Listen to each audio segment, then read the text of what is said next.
સુરતમાં land grabbing act હેઠળ વધુ એક ગુનો નોંધાયો છે. સચિન પોલીસ મથકમાં 7 જેટલા આરોપીઓએ ભેગા મળીને ખોટા સહી સિક્કા અને જમીનના દસ્તાવેજ કરાવ્યા હોવાના આક્ષેપો સાથે ગુનો નોંધવામાં આવ્યો હતો.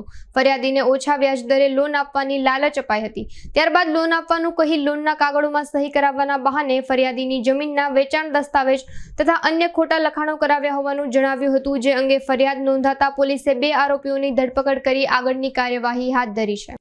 સચિન પોલીસ સ્ટેશનમાં એક આઈપીસી કલમ 420, 120B, 34 અને ગુજરાત જમીન પચાવી પાડવા પર પ્રતિબંધ અધિનિયમ 2020ની કલમ 3, 4 અને 5 મુજબનો એક લેન્ડ ગ્રેબિંગનો ગુનો દાખલ થયેલ છે.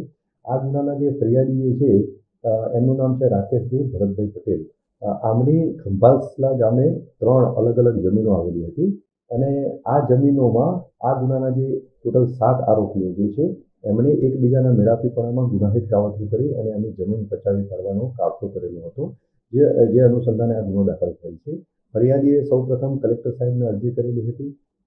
આ અરજીની તપાસ દરમિયાન જે પુરાવા એકત્રિત થયેલા હતા એ અનુસંધાને રિપોર્ટ કરવામાં આવેલો હતો અને કલેક્ટર સાહેબની અધ્યક્ષસ્થાને જે કમિટી છે એના દ્વારા આ આરોપીઓ વિરુદ્ધમાં ગુનો દાખલ કરવાનો નિર્ણય કરવામાં આવેલો હતો, જે અનુસંધાને જ આ ગુનો દાખલ થયેલો છે.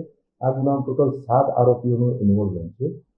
એક આરોપી નંબર 1 ભાવેશભાઈ કિશોરભાઈ પટેલ, આરોપી નંબર 2 દેવરસિંહ ઉર્ફે દેવાંગ અનુપભાઈ નાયક, આરોપી નંબર 3 અંકિત પરેશભાઈ શાહ, આરોપી નંબર 4 કૃષ્ણા હર્ષદભાઈ પારેખ, આરોપી નંબર 5 પુનાભાઈ મેરાભાઈ ભરવાડ, આરોપી નંબર 6 વૈભવ અજીતકુમાર દેસાઈ, આરોપી નંબર 7 જીતેન્દ્ર ગણપતભાઈ પટેલ.